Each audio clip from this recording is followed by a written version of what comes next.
आवारा मसीहा भाग 5। नाना के इस परिवार में शरद के लिए रहना अधिक दिन संभव नहीं हो सका। उसके पिता न केवल स्वप्नदर्शी थे, बल्कि उनमें कई और दोष भी थे। वे हुक्का पीते थे और बड़े होकर बच्चों के साथ बराबरी का व्यवहार करते थे। उनकी शरारतों में वे सदा अप्रत्यक्ष रूप से सहायता करते थे। जब उनमें से किसी को गोदाम में बंद करने की सजा मिलती, तो वे चुपचाप उन्हें खाना दे आया करते थे। जब वे छूटते तो फूलों की माला तैयार करके उन्हें प्रसन्न कर देते थे। उनके बनाए कागज के नाना प्रकार के खिलौने बच्चों में बहुत लोकप्रिय थे। बड़े यत्न से वे स्लेट पेंसिल लेकर उन्हें सुंदर अक्षर लिखना सिखाते थे। उनके लिए गंगा स्नान का प्रबंध कर देते थे। कैसा आनंद है गंगा में कूदने में, यह बच्चे ही जानते हैं। तभी तो उनके लिए वे मरुस्थल में श्वादल के समान थे। उनकी संवेदनाशीलता अपरिसीम थी। एक तो घर जमाई, इसके उपरांत कठोर अनुशासन वाले परिवार में ऐसा बर्ताव करना, इसी कारण वहां उनकी स्थिति बहुत अच्छी नहीं थी। उनका स्वतंत्र व्यक्तित्व जैसे समाप्त हो गया था, जैसे उसके तन मन दोनों को किसी ने खरीद लिया हो। उनका अपना उनके पास कुछ नहीं था। काशीनाथ भी तो घर जमाई होकर रहता है, उसे भी मानसिक सुख नहीं है। कभी कभी वह ऐसा महसूस करने लगता है जैसे अचानक उसे किसी ने गर्म पानी की कढ़ाई में छोड़ दिया हो, मानो सबने मिलकर सलाह करके उसकी देह को खरीद लिया हो, मानो अब यह उसकी अपनी नहीं रही। फिर भी किसी तरह दिन बीत रहे थे कि अचानक एक दुर्घटना हो गई। केदारनाथ की पत्नी विंध्यवासिनी देवी तांगे में कहीं जा रही थी कि वह उलट गया। उनके काफी चोट आई। बहुत प्रयत्न करने पर भी भागलपुर में ठीक नहीं हो सकी। डॉक्टर ने कहा, इन्हें कलकत्ता ले जाइए। काफी व्यय साध्य बात थी और परिवार की आर्थिक स्थिति तब तक बिगड़ चुकी थी। भाई अलग अलग रहने लगे थे। उनमें से अमरनाथ की मृत्यु भी हो चुकी थी और उनकी पुत्री विवाह के योग्य हो गई थी।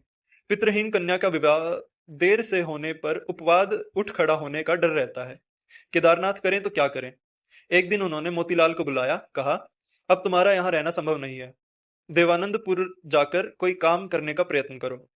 मोतीलाल ने सुन लिया, भुवन मोहिनी ने भी सुन लिया। कोई रास्ता नहीं था। शिकवा शिकायत करती भी तो किससे करती और कैसे करती। इसीलिए शरत ने एक दिन पाया कि वह फिर देवानंदपुर लौट आया है। लेकिन लौट आने से पूर्व उसका परिचय गांगुली परिवार के पड़ोस में रहने वाले मजूमदार परिवार के राजू से हो चुका था।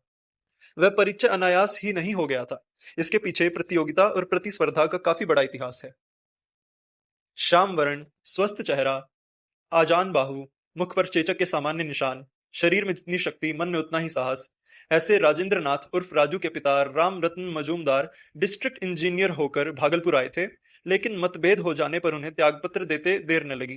ठीक गांगुलियों के पास उनका घर था और आसपास की जमीन को लेकर दोनों परिवारों में काफी मनमुटाव भी था। उस समय वहां घना वन था। माता पिता के अनुशासन से पीड़ित बालक इसी वन में शरण ग्रहण करते थे।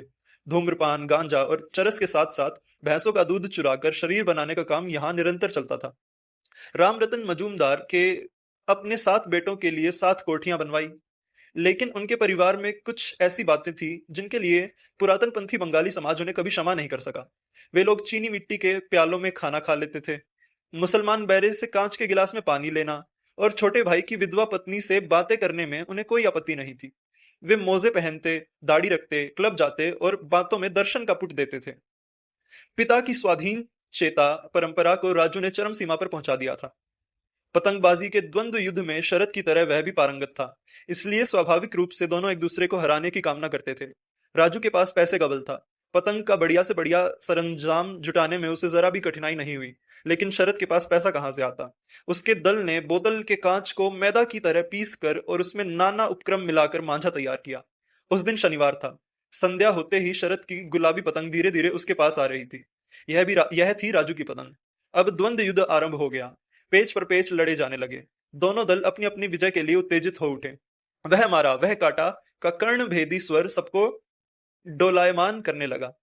सहसा लोगों ने देखा कि सफेद पतंग कटकर इधर उधर लड़खड़ाती हुई धरती की ओर जा रही है। फिर क्या था, शरद के दल के हर्ष का पारावार नहीं रहा। उधर राजू ने उसी क्षण पतंग का सभी सरंजाम गंगा को अर्पित कर दिया। लेकिन इसी प्रतियोगिता और संघर्ष के बीच से होकर वे धीरे धीरे एक दूसरे के प्रति आकर्षित होने लगे। राजू असाधारण प्रवृत्ति का बालक था।